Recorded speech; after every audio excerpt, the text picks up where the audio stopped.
Joining us now is Elaine Parker, Chief Spokesperson, Job Creators Network. Elaine, great to have you with us. Hey, John, I'm only about 15 minutes from you. We could have done this in person. We should do it in person. I had no idea. I always think you're in South Florida for some reason. I don't know why, but yes, you're in Orlando. We're in Sanford right now, and I just tell this story. This is kind of a new industrial area here between Sanford, Orlando, Daytona Beach. Job sign after job sign. If I took a picture, my camera, my iPhone's memory would be clogged up. Yeah, this is a fantastic area. I actually just moved to Orlando in January. It's a fantastic area to be and live. It's not just a great place to vacation for Walt Disney World. Sanford is very much a growing area, and I travel all over the country, and so what you're describing here in Orlando and Sanford, it is happening everywhere. I've been out in Denver and out on the West Coast and on the East Coast and here, and just everywhere I go, there is a help wanted sign, and the reality is it's because there's over 7 million jobs available, and there's only about 5.5 million people to fill them. And so we have a situation where there's not enough people to fill the jobs. And the reality is we also have a skills mismatch in that we need to look at how to increase our workforce development programs through private and free enterprise and partnerships between government and free enterprise. And the Trump administration is working really hard to do those kinds of initiatives. Last year, the Trump administration launched a workforce development initiative called the National Council for the American Worker. And Ivanka Trump is actually working on a campaign called the Pledge to America's Workers. And that is recruiting employers across the country to commit to promoting employee education and training. That's the private and government partnerships that we want to see, where private enterprise is driving these initiatives. And at this point, under this campaign headed by Ivanka Trump, more than 280 businesses have pledged nearly 10 million job opportunities. I mean, that's incredible. Not only that, Ivanka's going to be in Iowa with Governor Reynolds, hosting at a local small business owner, hosting a roundtable with employees to talk about these initiatives and the success of them. Well, Ivanka Trump has been really on the cutting edge of getting skills training for many Americans, whether they want to go to college or not. A lot of people entering different phases of jobs where you need a certain skill. And remember, even on immigration, Elaine Parker from Job Creators Network, who was with us, the president had said, look, I want an immigration system based on job availability and merit. Like we need pipe fitters. And if you're in Somalia and you're a pipe fitter, you're going to go to the head of the line. I mean, it's such an easy process. We have all these jobs available, as you mentioned. You go anywhere in the United States, help wanted signs all over the place. Economy is just booming today. And I got to spend time day after day on this nonsensical rhetoric from this clown squad that they're for basically communists. And the amount of media coverage they get is beyond the pale, as far as I'm concerned. So let's talk about a couple things. Minimum wage got through the House yesterday. Tell us your thoughts on that. It got through the House primarily on partisan lines yesterday. And, it's really a shame because the fact that the economy is working so well is truly an inconvenient truth for the Democrats. We have seen wages increase at the fastest rate in the last faster now than in the last 10 years. And you know who they're increasing the fastest for? It's the 10%, the lower 10% of wage earners. So those people making the minimum wage or close to it, their incomes have risen twice as fast as the average. And we've heard over the last 2 years, multiple employers talking about increasing their starting wages. Walmart, Target, Amazon, they have voluntarily, let me repeat that, voluntarily raised their minimum wages to the $12 to $15 an hour starting range. And that's because the labor market is so tight. If they want to find good employees, they're going to have to pay for good employees to keep them and to recruit them. And that's how a free market works, not a government wage mandate. So the reality is a lot of people are being paid $15 an hour or over. This is what I can't believe about this legislation right now. And those that are paying under $15 an hour, they've had to raise 10, 12, 13 because in a tightening job market, Elaine, wages get driven up. I mean, that's the whole heart and soul of the Trump economic plan. If you create a surplus of jobs chasing fewer employees, then those employees seeking those positions will rise up wages, drive them up systematically, because I now have to compete. Look, 7 years ago, if I had an opening, right, I had 10 applicants for every opening I had. Right now, I've got 3 applicants, and I got to find the best applicant. To find the best applicant, I got to pay them more, right? Wages go up. I don't even know why we even need this. Absolutely. And this one-size-fits-all federal minimum wage, frankly, it doubles our current minimum wage. It absolutely ignores the cost of living differences. I mean, think about it. $15 an hour, the cost of renting an apartment out in Los Angeles, California, companies can absorb that kind of labor rate. But think about rural Mississippi. Those companies and the cost of living is very different from places like California and New York. I mean, they just can't absorb those kinds of wage increases. And you talk about, 7 years ago when you had all of these applicants, or you didn't have enough applicants, and now you've got so many. That's historically tight labor markets. The number of employees still earning the minimum wage has actually fallen over recent years. Let me give you some statistics. And I always feel like I need a flow chart, so I'm going to go a little bit slower. Go ahead. The Bureau of Labor Statistics that follows this data, they account for, show that there are 82 million hourly workers in our workforce. 82 million. Today, 163,000 of that 82 million are the age of 25 years or older. So presumably older and making the minimum wage. So presumably this age group should not be in the making minimum wage. They should be making more. That's 0.2% of our national hourly workforce. Now let me contrast that to a few years ago. There were 550,000 workers in the same age group, 25 years or older, earning the minimum wage. That's 0.7% of our national hourly workforce. So over the last few years, the fraction of people earning the minimum wage has effectively fallen by 3/4 of people in that age group. Now, we need to find those people. We need to address the labor issue and the labor shortage through workforce initiatives, like I just described through the Trump administration and what Ivanka Trump is working on, and public and private partnerships. Those are things we absolutely need to do. We can't leave that 0.2% behind. But we also can't wreck the bottom rung of the ladder that allows entry-level workers, like my 16-year-old daughter who's going to be looking for her first job to gain her first skills. We can't take that away from that generation either. So there are solutions. That's not a one-size-fits-all. That's not a government wage mandate. But the Democrats, again, want to continue to ignore real solutions that can help all of America. Well, look, you nailed it right there. And by the way, we're with Elaine Parker. She's the chief spokeswoman person for Job Creators Network. Go to jobcreatorsnetwork.com. I mean, you're forcing employees, you're taking away the elasticity allowed them of negotiating between employer and employee.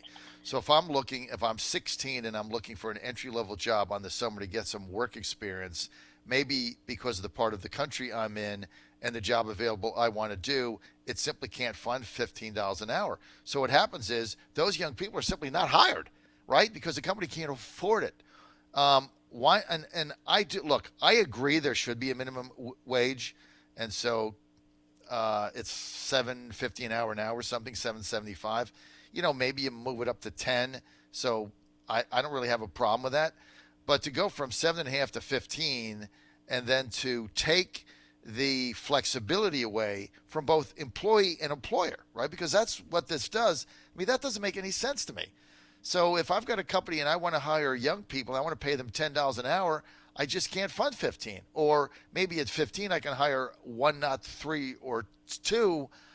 I just don't see how that makes sense. And again, it's the government getting involved in something that really they shouldn't be involved in, especially when you have a booming economy like we have now, Elaine. Absolutely. And we did some polling on this. And we asked about, after the CBO report, the Congressional Budget Office report came out last week examining a $15 an hour wage mandate, which said that up to 3.7 million jobs would be lost and 1.3 million people would be pulled out of poverty. We poll every week, our weekly poll survey in partnership with Scott Rasmussen. And we ask people, is that a good trade-off? Is it a good enough trade-off? Do the benefits outweigh the costs to pull 1.3 million people out of poverty to lose up to 3.7 million jobs? And a majority of people came back and said, no, it's not a good enough trade-off. And they also came back and said, we asked them, instead of raising the minimum wage, is it a better idea to look at workforce development and apprenticeship programs? And 3/4 of America said, yes, that's the better way to go, because they agree that small business, which is where all the jobs are created, which impacts 60 million employees, 30 million small business owners out there, but that small business is going to feel the brunt of this and that they're most likely to be the ones to lay off. Because the reality is, John, you're a small business owner, if you've got employees and suddenly your labor costs go sky high and you can't increase your prices to your customers, the result is you're going to look at your labor force and you're going to look at your most talented, your most skilled, and your most experienced, and the people who are going to be hurt the most and most likely laid off are the least skilled and the least experienced. And that's who the Democrats purport to be helping with this plan. And that's not. They're the ones who are going to most likely be hurt the most.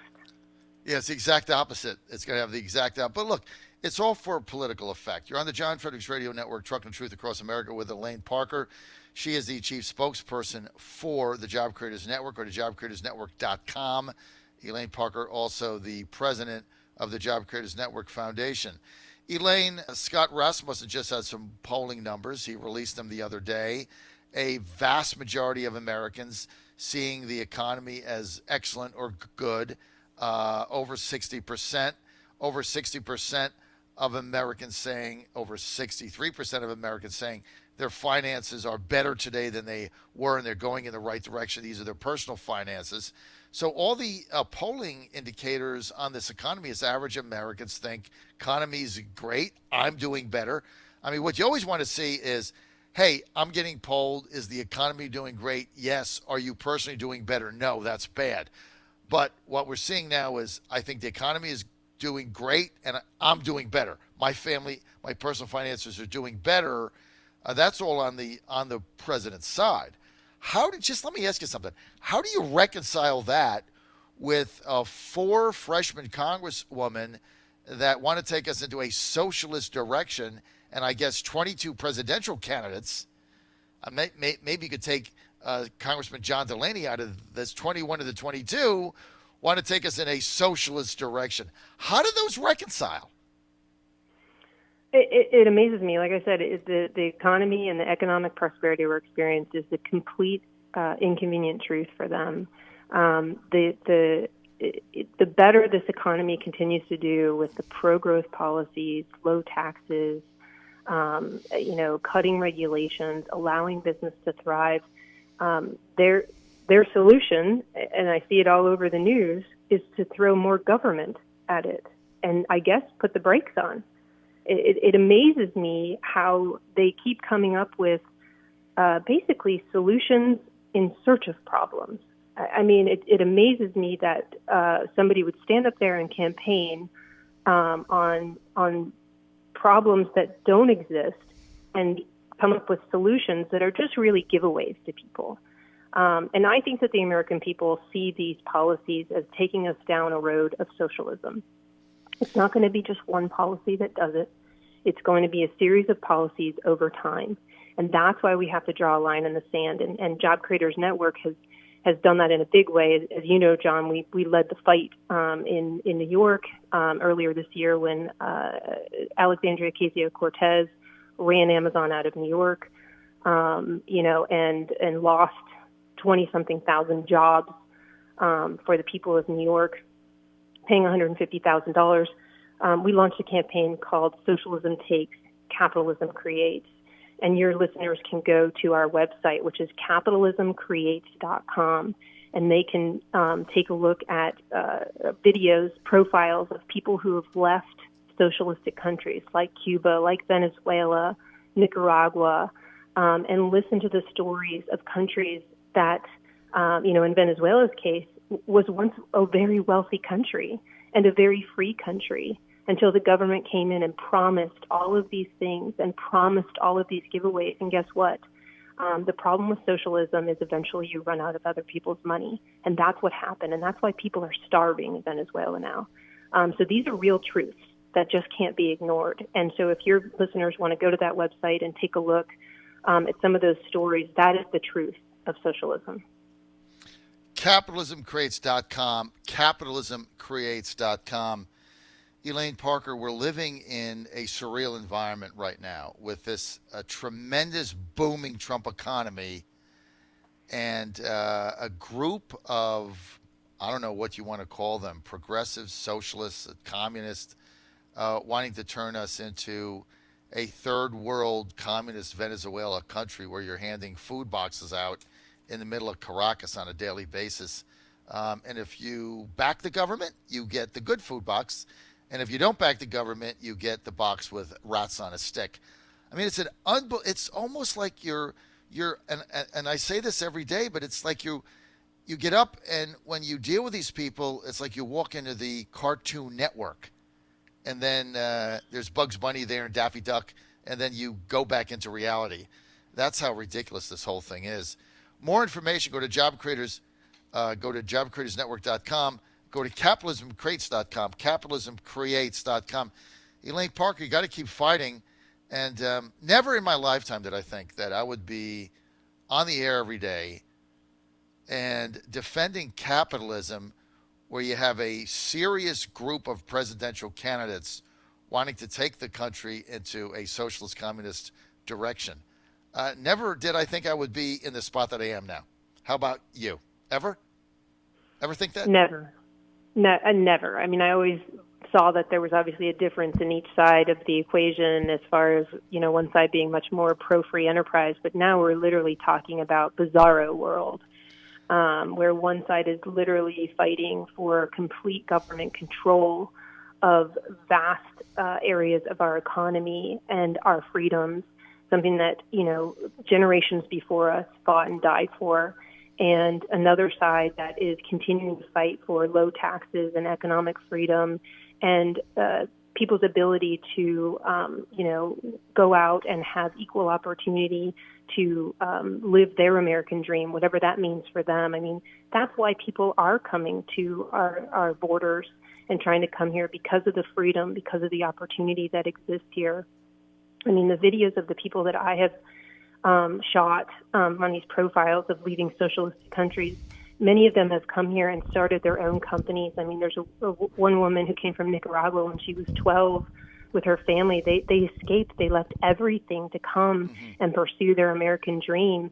And she's now a very successful restaurant owner in West Palm Beach, her and her husband, and he came from Cuba, and they run a successful business. And she absolutely understands and is terrified at the thought of what she is hearing from these candidates running for president. It's surreal. Okay, we're in Orlando. I'm going to call you after my show, maybe tomorrow. Our two families can get together on Saturday for lunch after these games here in Sanford, wherever we are in Orlando, as we